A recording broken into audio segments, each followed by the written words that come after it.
We are but a moment's sunlight, fading in the gray. The 1960s produced countless classics that still dominate oldies radio. But between those immortal anthems, there were songs that only people who actually lived through the decade truly remember. These tracks dominated transistor radios and school dances.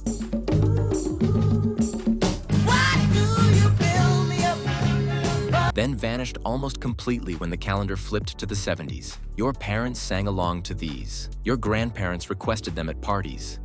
You are my toy, but I could be the boy you adore. If you just let me. But somehow history forgot to preserve them alongside the Beatles and the Stones. These are 10 songs only those who grew up in the 1960s remember. If you recognize them, your childhood smelled like vinyl and sock hops. 10. A Lover's Concerto. The Toys transformed a Bach minute into pure teenage romance with A Lover's Concerto in 1965.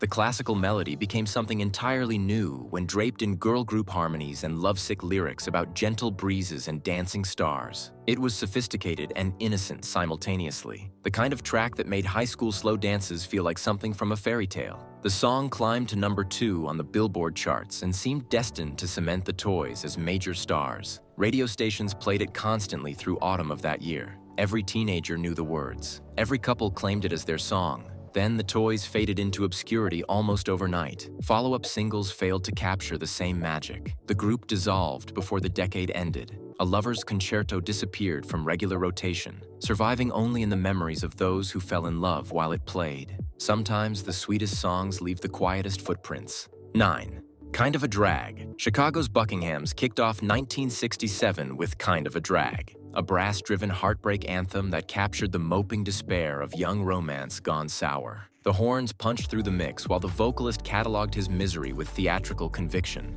Being without his girl wasn't just sad, it was a drag, man. Kind of a drag when your baby says goodbye. The track shot to number 1 and announced the Buckinghams as serious contenders in the crowded pop landscape. Radio programmers loved the polished production. Teenagers are connected with emotional directness. Everything pointed toward sustained stardom. The British invasion steamrolled American bands without mercy. The Buckinghams scored a few more minor successes before vanishing beneath the waves of psychedelia and harder rock. Kind of a Drag became a trivia question rather than an enduring classic. Those who remember it can still hear those horns. Everyone else wonders why they've never encountered it. 8. Little Bit of Soul. The music explosion detonated onto radio in 1967 with Little Bit of Soul, a raw garage rocker built on sheer energy rather than sophisticated arrangement. You need a little bit of soul to put you right. The song demanded nothing except physical response. No deep meanings, no artistic pretensions, just pure distilled fun compressed into 2.5 electrifying minutes. The track reached number 2 and became the sound of summer for teenagers across America. It played at pool parties and backyard barbecues, the perfect soundtrack for not thinking too hard about anything. The music explosion seemed poised to ride that momentum indefinitely. One-hit wonder status arrived swiftly and mercilessly. The band never approached that peak again. Little Bit O' Soul retreated into the memories of those who danced to it without irony or distance. The garage rock revival decades later never quite rediscovered this particular gem. 7. I'm Telling You Now. Freddie Garrity led his dreamers to American conquest with I'm Telling You Now in 1965, a bouncy British invasion confection that prioritized charm over substance. I'm telling you now.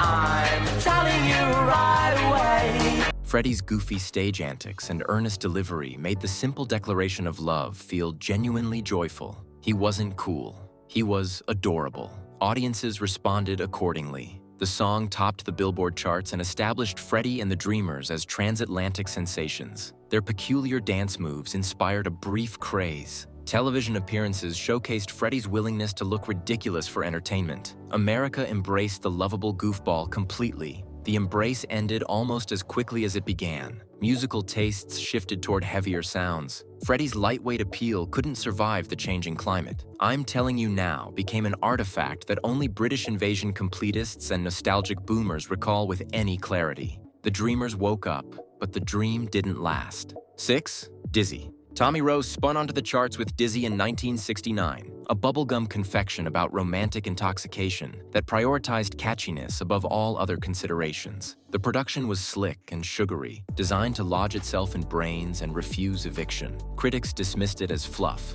Audiences made it #1 anyway. Dizzy spent 4 weeks atop the Billboard Hot 100 and became one of the year's biggest commercial successes. I'm so dizzy, my head is spinning. The song represented everything bubblegum promised and delivered: instant gratification without nutritional value. Teenagers consumed it eagerly. Adults tolerated it as harmless ear candy. Bubblegum's cultural standing never recovered from the 70s backlash against manufactured pop. Dizzy got swept away alongside countless similar confections. Tommy Rose's moment passed without leaving permanent marks on the cultural landscape. Those who were there remember spinning around to its irresistible hook. Those who weren't have never encountered it. 5. Judy in Disguise with Glasses. John Fred and his Playboy band scored an unlikely triumph with Judy in Disguise in 1968, a psychedelic novelty that parodied the Beatles while capturing genuine weirdness of its own. The title played on Lucy in the Sky with Diamonds. The lyrics made approximately no sense whatsoever.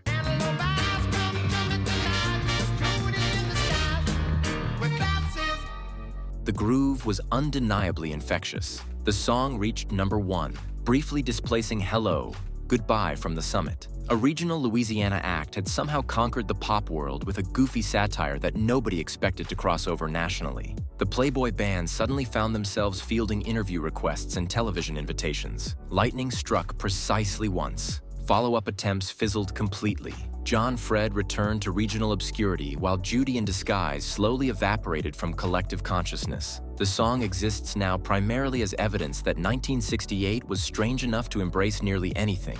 4. Tracy. The Cufflinks delivered Tracy in 1969, a studio creation assembled by producer Ron Dante that presented pure pop craftsmanship without any actual band behind it. The song was engineered specifically for radio penetration, every hook calculated and polished until maximum catchiness was achieved. Authenticity was irrelevant. Results mattered. Tracy climbed to #9 and received substantial airplay through autumn of that year. Tracy never, never, ever let me go. The name became synonymous with sweet 60s pop for listeners who encountered it during those months. It sounded like summer ending and school beginning, wistful and energetic simultaneously. The manufactured nature of the Cufflinks meant no touring, no album campaign, no sustained career. Tracy existed in isolation, a perfect pop moment without context or continuation. Those who heard it during its brief window remember exactly how it felt. Everyone else has never stumbled across it. 3.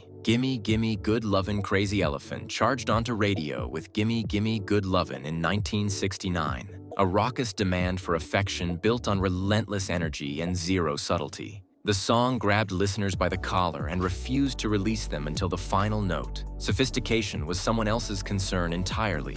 Raw enthusiasm was the only currency that mattered here. The track reached #12 and became a favorite at parties where volume mattered more than taste.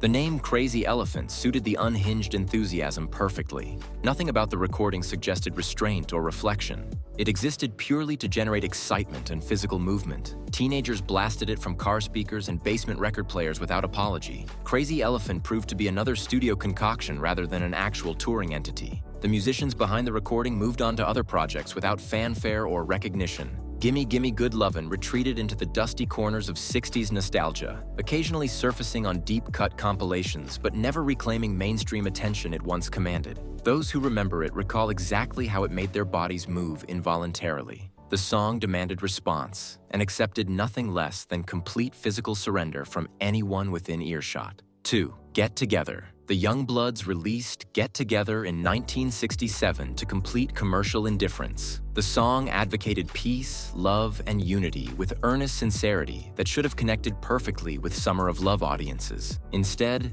it disappeared without impact, seemingly destined for the same obscurity that claimed countless similar recordings from that crowded era. Then something unexpected occurred. Smile on your brother, everybody get together. Try to love one another. A 1969 reissue coincided with a radio public service campaign promoting brotherhood and understanding.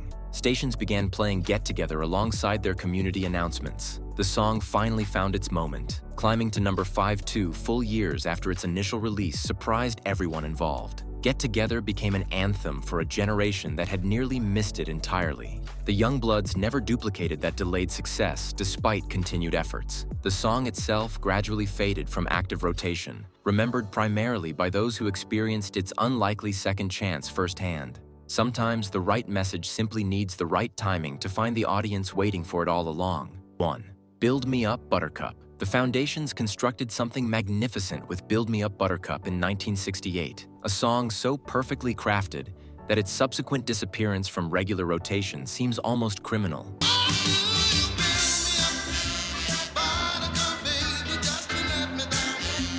The arrangement built and released tension flawlessly throughout every verse and chorus. The vocal performance balanced hurt and hope with precision. Every element served the greater whole beautifully. The song reached number 3 in America and topped charts internationally throughout early 1969. It played at every dance, every party, every gathering where young people congregated and sought connection. Build Me Up, Buttercup represented peak 60s pop achievement, the kind of recording that makes entire decades worth remembering and celebrating. Yet somehow, this masterpiece slipped through the preservation cracks that protected lesser recordings. Unlike contemporaries that achieved permanent classic rock status through constant repetition, Build Me Up, Buttercup gradually vanished from mainstream consciousness without explanation. Occasional soundtrack appearances remind younger generations it exists somewhere in the archives, but only those who lived through 1968 remember when it was everywhere, inescapable, and absolutely perfect in ways that modern pop rarely achieves. And that's our collection of songs only 60s kids truly remember. These tracks shaped a generation before quietly disappearing into vinyl collections and fading memories. Which one transported you back to transistor radios and school gymnasiums?